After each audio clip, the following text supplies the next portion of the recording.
Assalamualaikum warahmatullahi wabarakatuh. Perkenalkan, nama saya Amdal Alfiati Sofia. Di sini saya akan menjelaskan tentang analisis internal atau juga bisa disebut dengan penilaian internal.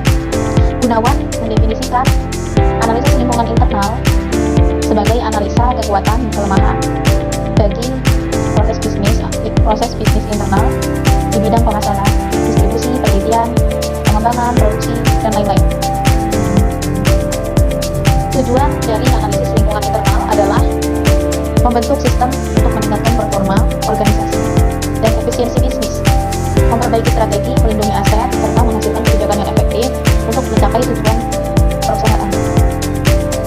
Menurut Kitasari, ada 3 tahapan dalam analisis lingkungan internal, yaitu yang pertama analisis faktor lingkungan internal strategis, yang kedua membandingkan informasi historis dengan standar organisasi, yang ketiga merumuskan strategi dan mencapai profil bisnis yang diinginkan. Ada beberapa teknik metode analisis yang dapat digunakan sebagai tools atau framework untuk melakukan analisis internal, diantaranya yang pertama SWOT. Latifa dan Rukdiani mengemukakan bahwa metrik SWOT adalah kerangka yang digunakan untuk mengetahui strategi yang sedang dijalankan oleh perusahaan dan melihat strategi yang lebih efektif.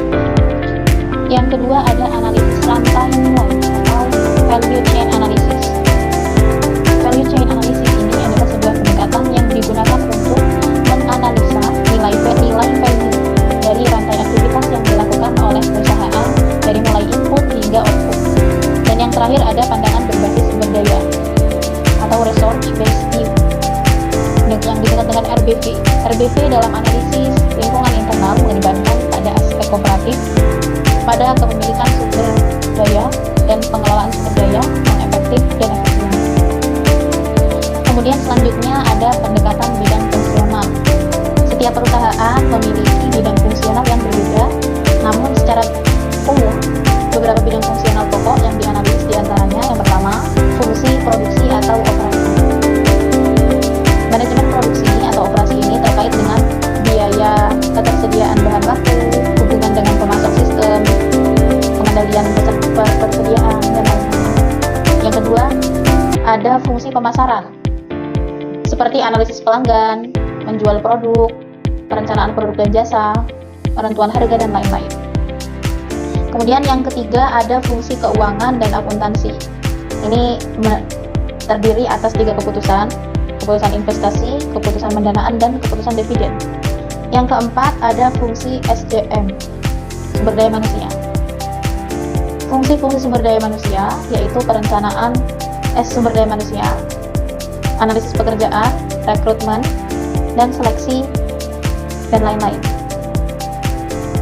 Kemudian yang kelima, fungsi penelitian dan pengembangan. Beberapa hal yang diperhatikan untuk mengidentifikasi kekuatan dan kelemahan dari fungsi R&D ini, yaitu fasilitas R&D, biaya yang dikeluarkan, klasifikasi karyawan R&D, informasi manajemen dan sistem komputerisasi memadai, dan teknologi. Kemudian yang keenam ada fungsi sistem informasi manajemen untuk beberapa hal yang harus diperhatikan untuk mengidentifikasi kekuatan dan kelemahan dari fungsi sistem informasi manajemen ini, seperti keterbaruan data, kolaborasi manajer antar fungsi untuk berkontribusi memberikan input,